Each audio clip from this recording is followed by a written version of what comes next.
आज धामनगर ठारे विजु महिला जनता दल तरफ अधिकार महिला अधिकार दिवस पालित हो जाइए पखापाखि 2500 महिला जोगदे ए कार्यक्रम को सफलतार रूप देइचंती एवं जो भली भाव में वर्तमान जो सरकार अच्छी डबल इंजिन सरकार ता विरुद्ध रे महिला मानकर मध्य गभीर भाव में असंतोष बढ़ी बढ़ी चलती एवं 33% महिला बिल को जो भली भाव में षड्यंत्र करी प्रवंचना करी लोकों आखि आगे थोइले जो बिल 2023 मसीह पास होगी अच्छी ताकू कहले जे नवीन पट्टनायक विरोध करछंती एवं ता विरुद्ध रे आज हजार हजार संख्यार महिला आसिकी गोटे दृढ़ जवाब देइचंती जे नवीन पट्टनायक ऊपर कि आंकलन निर्देश कर परिबे एवं ताकू आपण देखुथिबे ओडिसा रे किबळी भाव रे ओडिसा रे से धौली कथा हो कि गोपालपुर कथा हो किंबा रामचंडी कथा हो किंबा बालेश्वर एफएम कॉलेज कथा हो महिला मानकू प्रत्येक दिन जो भली भाव में रेप करा जाउची गणदर्शन करा जाउची अत्याचार अविचार करा जाउची एवं महिला मानकू शोषण करा जाउची ता विरुद्ध रे गोटे महिला मानक मध्य गभीर भाव में असंतोष प्रकाश पाई एवं जो 5000 टका देकी कहते आम 25 लक्ष लक्षपति दीदी सृष्टि करूनी ये गोटे खाली पवन करने छड़ा आउ किसी कथा नुह एवं महिला माने पूरा आक्रोश भरिक रही सरकार उपरे एवं केंद्र सरकार उपरे जदि तुरंत ए नित्य व्यवहार्य सामग्री दर वृद्धि हो तेल दर वृद्धि कथा हो कि महिला मानक उपरे अत्याचार कथा हो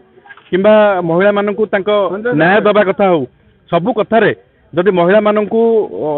अन्याय अत्याचार करा जिवो महिला मानकू अणदेखा करा जिवो तारे महिला माने स्वर उत्तोलन निश्चित भाव में करेंगे आज सारा ओडिशा रे ए महिला अधिकार दिवस पालन करा जाउची आमर 10 तारिख रु 25 तारिख भितर आज मु धामनगरवासी को धन्यवाद देवी जिला सभापति हिसाब से विजु जनता दलर जे आज हारी जाइथिले मध्य एते संख्यार महिला माने उपस्थिति जाहिर करी नवीन बाबू को तांको भल पाइबा एवं विजु बाबू प्रति तांको सम्मान को अतुट रखिछंती विजु बाबू प्रथमे 33% रिजर्वेशन देइथिले नवीन बाबू ताको 50% करथिले विजु बाबू प्रथमे महिला राज्य महिला कमिशन करथिले महिला शिशु कल्याण विभाग विजु बाबू करथिले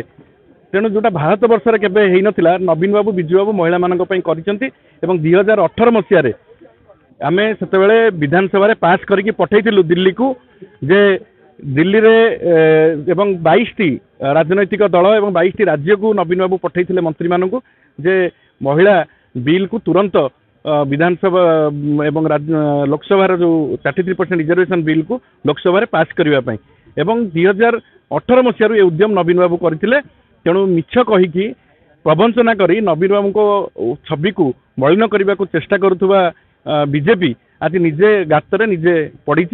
तेणु मु धन्यवाद देवी धामनगरवासी को नवीन बाबू प्रति एत दृढ़ समर्थन देथिबार नारी अधिकार अभियान आरंभ होती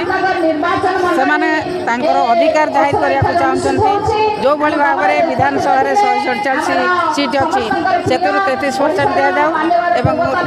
आमर लोकसभा 543 सीट्रु 33% दि जाऊ नारी निर्यातना राज्य में बढ़ी चली बंद करा जाऊ दरदाम जो भाई भाव में आकाश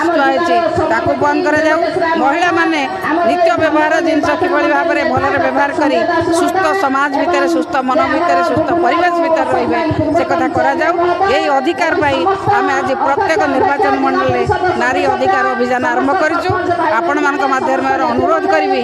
जे आपण मैंने बीजेपी नेता मान पचारतु 2023 मसीह होता बिल कि कहीं से कार्यकारी करूना मिछ